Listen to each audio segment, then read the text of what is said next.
Hello and welcome to another episode of the Well Doctor series. I'm Sam Hazledine and today I am here with Dr. Ed Rose. Now, Ed is something that I found quite unique.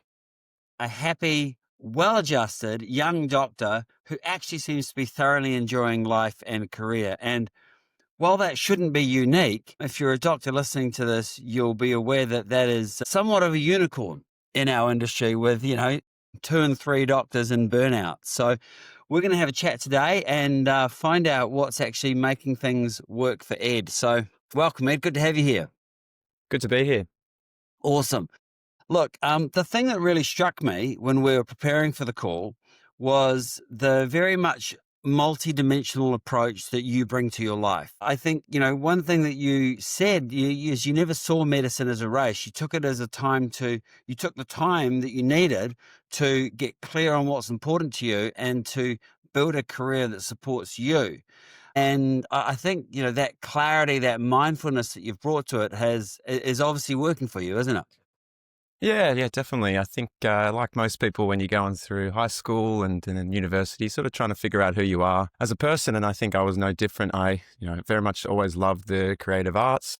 Initially, I loved acting and then really got into music. And I think on the academic space, I always loved biology and interaction with humans. And I guess I always saw myself doing some sort of job where I was interacting with people every day. And so that led me down the path to medicine, knowing that that's something that I would be able to do every day. And I still, even in university, was trying to still figure out who I was, trying to figure out what kind of career I wanted to build and what that would look like. And I think, it took many years, and you feel pressures along the way to make up your mind. Even in year 11 and 12, I remember getting told, what am I going to do kind of thing. And it feels stressful. And I think having to keep taking stock and pausing and saying that it's not a race. I can, take my time, really did put me in good stead. And it's something that I'm glad that I've taken the time to do. And I'm starting to finally feel now like I know what I'm doing with my life, where I want to take it. And that ended up being a bit of a happy medium with some creative stuff. And then also the medical field that I work in now. We're going to talk about that. So, I mean, it's interesting with this Well Doctor series, I speak to a lot of doctors who are thriving, and a theme that comes through with all of them is that importance of, taking stock of kind of zooming out, getting in the helicopter view of life and career to make good decisions, as opposed to what a lot of people find themselves doing, which is, as you say, feeling like it's a race. It's so easy in medicine to compare to your classmates. You see where everyone's at with regards to training programs, and you can feel like it's a race. So did you ever get caught up in that feeling like a race? And then how did you actually shift out of that? Yeah, absolutely. I think that medicine is really good in some ways, in that it's very structured in terms of what pathways there are to follow. There's, one step after the next. There's hoops to jump through in a sense. And you feel like you see all your peers jumping through each next hoop, and you feel like that's your job to also do the same. And I think that it's something that I found I had to kind of almost stop myself from doing, stop falling into the pattern of just I guess following everyone else, because everyone else is trying to figure themselves out as well and what they want to do. And I had friends that all have gone in different ways now with what they followed with their medical path. Some have gone down surgical pathways, some have gone down anesthetic pathways. And in the end, not too many people had gone down the general practice pathway that I ended up finding myself in. And so it did feel like I was straying a bit from people that I related to and people that I thought were, very much equals and peers to me. And so that is a challenge. You sort of start to think, is there something that I'm missing, or is there something that is not right because I'm taking my own pathway? And you kind of have to challenge yourself, particularly from this whole life through high school, university, of having to try and be a high achiever to get the right scores to get into university and have to be in the top marks of the class, that kind of thing. It felt like a challenge to all of a sudden say, you know what, I'm going to actually take a break and let others excel and let others, follow their path, and I'll take a break and figure out what I want to do, and which we might speak about a little bit later. But I ended up taking a year off to just actually have a think about all of that, and did some music for a little bit, did some locuming for a little bit, and that ended up being the best decision, because it ended up being just my own race by that point, where I wasn't left to compare to any peers because I'd followed my own path by that point. And so why did you find it so important to, I guess, actually take the time out to change, I guess, your environment, to change how you were working, to give you some space? Why was that an important step for you to take?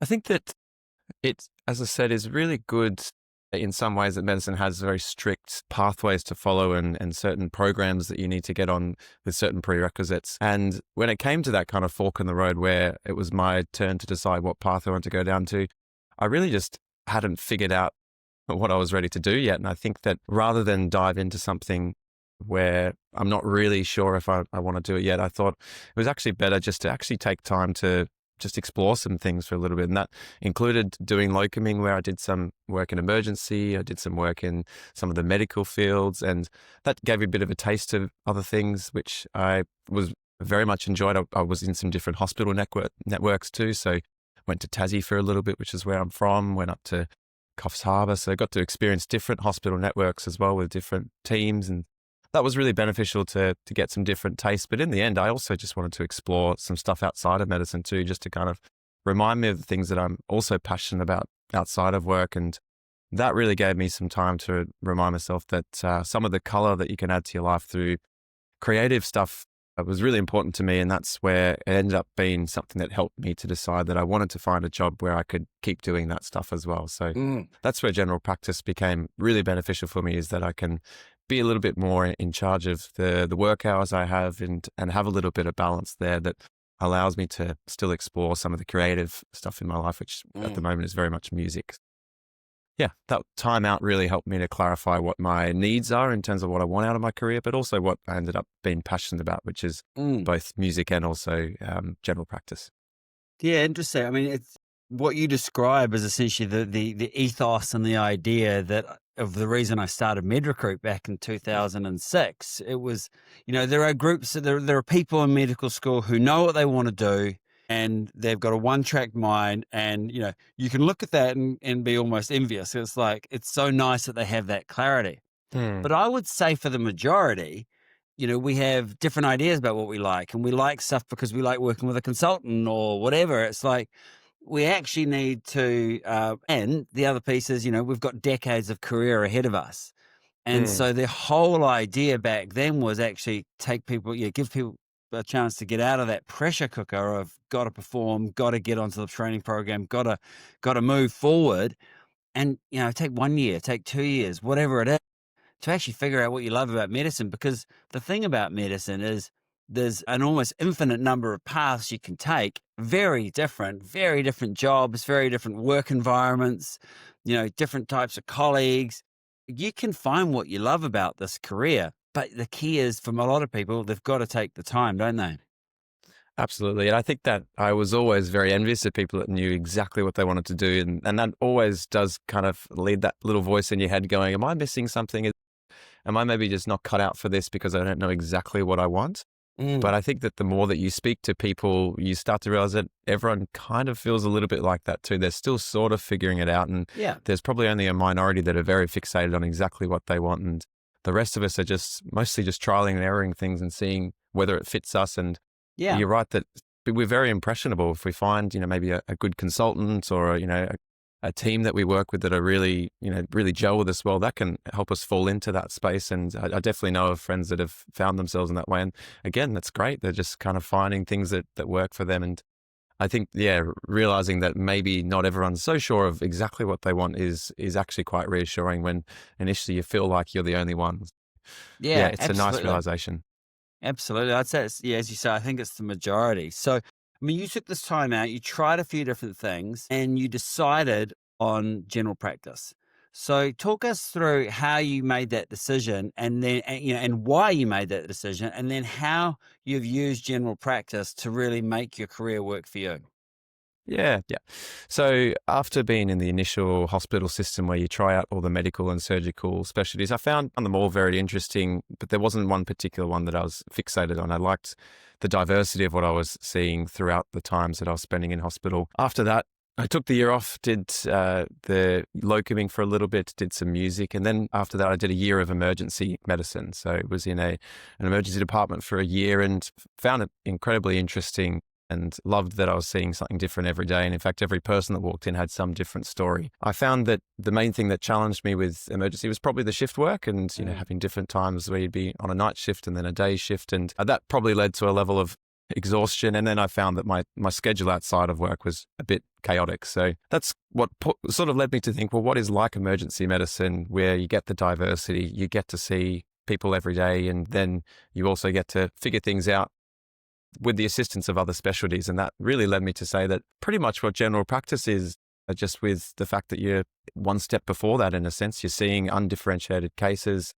You're seeing people every day that aren't really sure what's going on, and you have to figure that out with them, with a few perks and differences to emergency medicine being that you get to see them again, you get to form a relationship with them, you get to see them when they're well as well, which is really nice.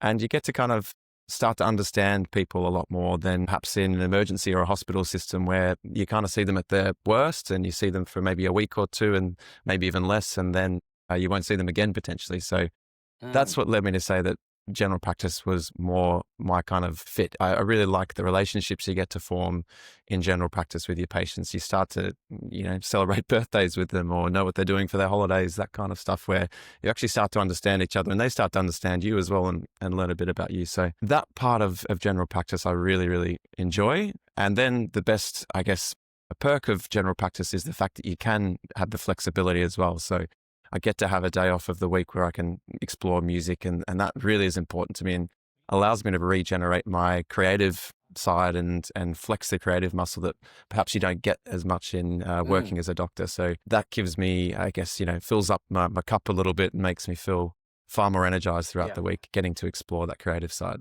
Yeah, interesting. Something that really stands out to me there, picking a career in medicine is, there's a number of things, but there's also your values, isn't it? And I think it's very easy to go, I love the job, and I'm going to ignore the other stuff, So for example, but it's a great decision, a great piece of clarity as a junior doctor to go, yeah, but shift work is not what I want to do for the rest of my life.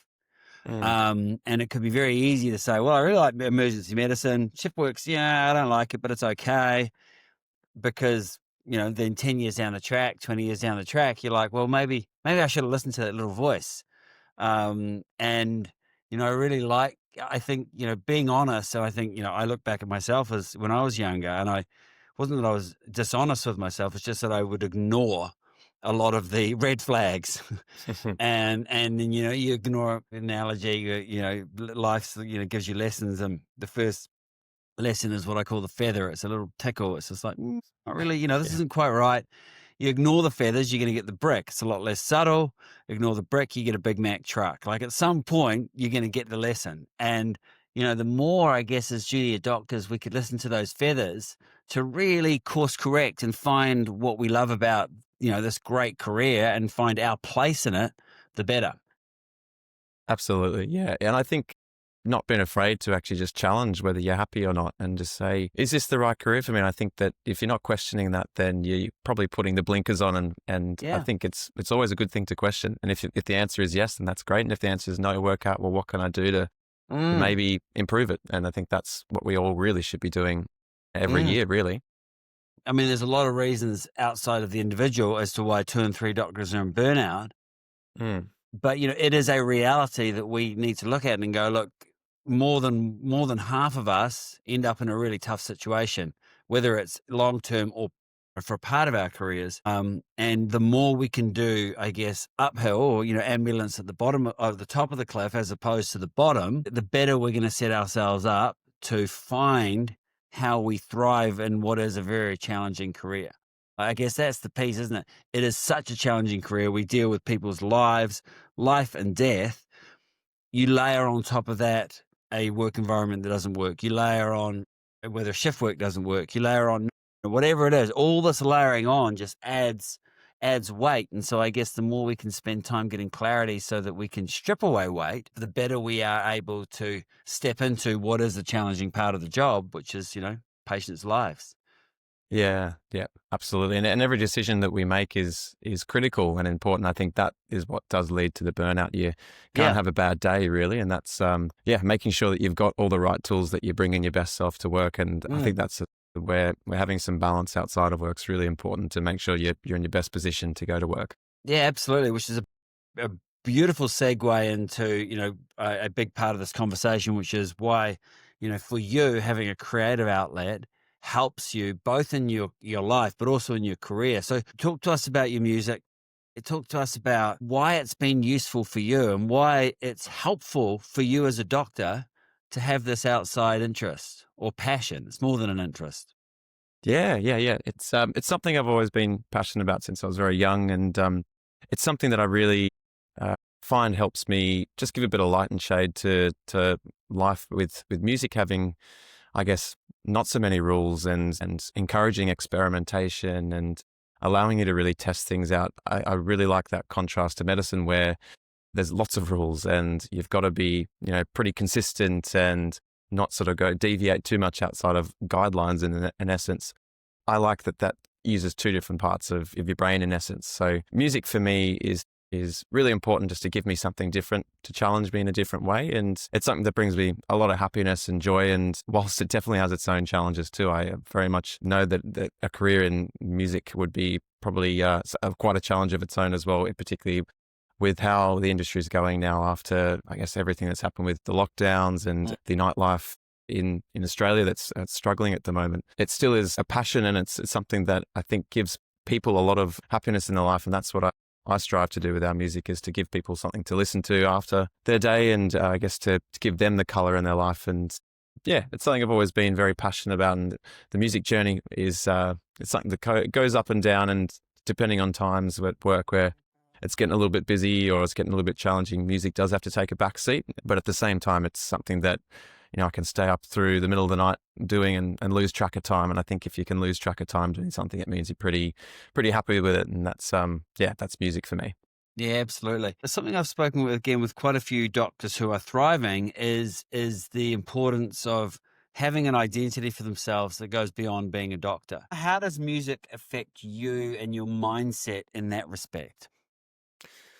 I think that the thing that it really helps me know is that I've got something outside of medicine that I can define myself by. And I think that sometimes we essentially define ourselves by our job and what we do with ourselves. And that's, I mean, pretty fair. We spend a fair bit of time at work in our life, but I feel like for me, work has become essentially a part of me, and music is another part of me. And I really like having something else that I can define myself by. And I really wish that everyone had something of that nature where they feel like work is a segment of themselves and they've got something else that they can latch onto that they get passionate of. And a lot of people do, whether it's the fact that they maybe define themselves as a reader or, they're an athlete or they do something else in life. I think that that's really important to have some other defining character, because it allows you to not feel like if work is not going well, that you're a failure. You've got something else. It's not the be all and end all. And yeah, that's really where the music sits for me. It gives me something that when people ask, what do I do? I don't just say I'm a doctor or I'm a general practitioner. I say that that's my job at work. And I'm also very passionate about music and define myself, I guess, as a musician as well. So yeah, I like having the different characteristics. Yeah, I really like that. I mean, a really simplistic metaphor I think about that is, life is like, it's like having a three-legged stool. And you've got your personal, your family, you've got your professional. If you only got a one-legged stool and professional's not going well, if you don't get on a training program, if a patient dies, if you make a mistake, there are all sorts of reasons why one leg might be struggling. And if you've only got one leg, it's really problematic. Whereas if you go, your career might be struggling, but family is strong, and I've got these, personal is strong. You can still keep the stool up. You can kind of adjust weight, but if you've got all your eggs in that one career basket, it puts a lot of pressure on it, doesn't it? Unnecessarily so, potentially. Yeah, absolutely. Yeah. I mean, Ed, I've really enjoyed the conversation. I've really enjoyed the concepts that you've introduced around, taking the time so that you don't approach this, can be a great career as a race. The problem with a race is, you're going for speed, and you might be running towards a cliff. And so I think taking that time and having I guess the confidence and to create the clarity. I think, the way you did that is really helpful to understand in terms of the decision-making process you use to get to general practice, and then how you've made general practice work for you. And, I like the way that, the importance you've placed on your creative outlet being music and all the reasons that's beneficial. So thank you. I'd like to throw it over to you for a final thought to leave listeners with. What would be the most important thing you'd want them to take away from, I guess, your experience, your journey in this conversation? I think that probably my parting thought would be to listen to your instincts, listen to if you feel like you're maybe not ready to dive into something. I had I remember the year before I took a year off to do medicine, I had a consultant that I spoke to that I saw as a bit of a mentor at the time in the hospital. He said to me, I said that I was thinking about taking a year off. I wasn't quite ready to start a training program. I think I needed time to explore music for a little bit, maybe do some locuming, test out a few different specialties. And he really urged me to not do it. He said, you should start a program. Don't fall behind. All of your peers will get on the programs, then you'll be 1 year behind. That'll look bad. And it rocked me. I was starting to panic and think that I needed to dive into something, and what was it going to be? And I was thinking of these specialties I wasn't sure of, that maybe I'll just give it a go. And in the end, I trusted my instinct. I said, you know what? I just don't think I'm ready. Yeah. I took a year off. It was the best decision I've made. It allowed me to really reset and decide what I wanted to do with my life. And it made me realize that everyone has different advice and different thoughts, but ultimately I think you deep down know maybe that what you need is all your instincts. It's something that I trusted in the end, and definitely was a good decision. So that would be my parting thought is listen to your instincts, listen to what you think you need. Take advice for sure, but at the end of the day, it's your life and it's your decisions that matter. I think to me, that's useful on two levels. One is, the person receiving advice and understanding that no one else has all your context. No one else, knows your hopes and dreams and your values. And, as you say, listen, but they're a data point. They're not their decision. But I think the second piece for me as I was listening is like, as senior doctors, being careful might not be the right word, but being mindful when we do give advice to junior doctors, that we are doing our best to listen to them, to listen to what's important to them, not layering in what's important to us and projecting our needs onto them. So I think that's, as I said, useful at two different levels. Ed, thank you. This has been a really great conversation. I think I think you're an inspiration in terms of how much you enjoy your career, how happy you are in terms of what you do in your career and your life.